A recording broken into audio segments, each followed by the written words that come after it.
Formación cívica y ética. Primer grado. Bloque 1. 2. Somos personas con dignidad y derechos. La dignidad humana. Se va a quitar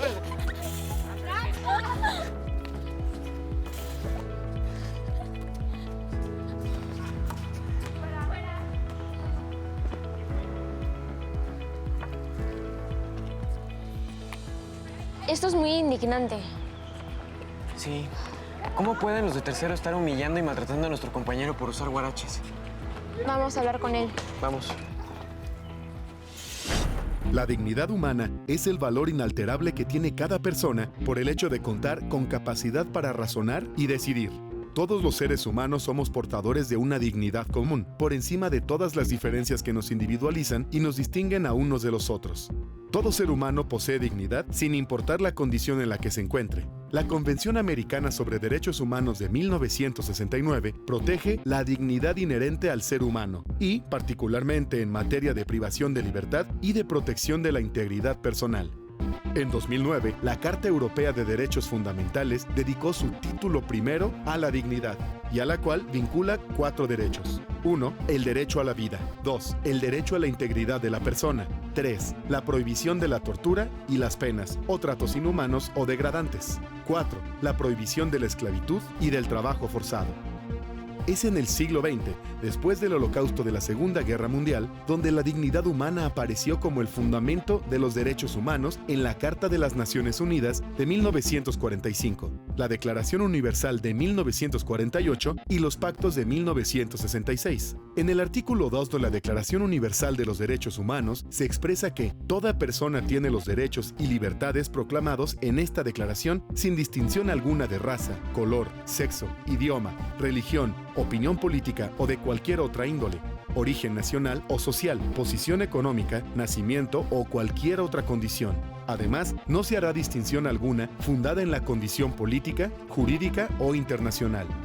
Los derechos humanos y la democracia son conceptos fundamentales, mientras que los derechos humanos son la expresión jurídica de la dignidad de las personas y su función es garantizar el respeto de esta. La democracia es el entorno en el que se desarrollan las relaciones de la comunidad en un marco de respeto a la dignidad. Ampliar la protección de los derechos humanos en el interior de los países o presionar para que se difundan más allá de las fronteras nacionales nunca ha sido posible sin la movilización social y política y sin la resistencia valiente a la opresión y a la degradación. 2 evidencias de lo anterior son las siguientes. En México se han vivido varios episodios históricos donde la dignidad humana ha sido vulnerada. Uno de ellos se presentó después de la Guerra de Independencia y durante la segunda mitad del siglo XIX, cuando miles de hombres y jóvenes fueron reclutados a la fuerza por el ejército en lo que se conoce como la leva. Se los llevaron a la fuerza, estuvieron mal alimentados, sin dormir, padecieron maltratos de los superiores y fueron obligados a marchar por varias horas. Estos hechos vulneraron sus libertades, derechos humanos y atentaron contra su dignidad. Otro caso que atentó contra los derechos humanos fue el que protagonizó Rosa Parks en los años 50 del siglo pasado. Esta mujer de color estadounidense, cuando tenía 42 años, tomó un transporte colectivo el 1 de diciembre de 1955 para regresar a su casa y se sentó en un lugar desocupado, pero al no cederlo a un hombre blanco, fue detenida y obligada a pagar una multa de $14.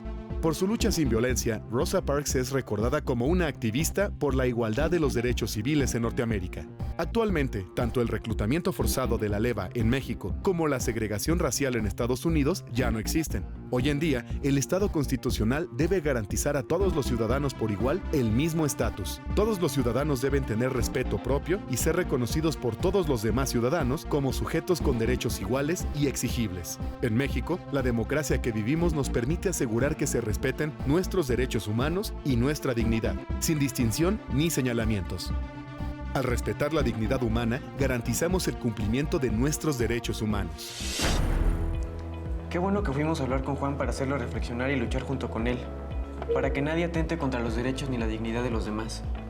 Sí, espero que los de tercero no lo hagan. La dignidad humana es fundamental para los derechos humanos. ¿Y tú, de qué manera la construyes?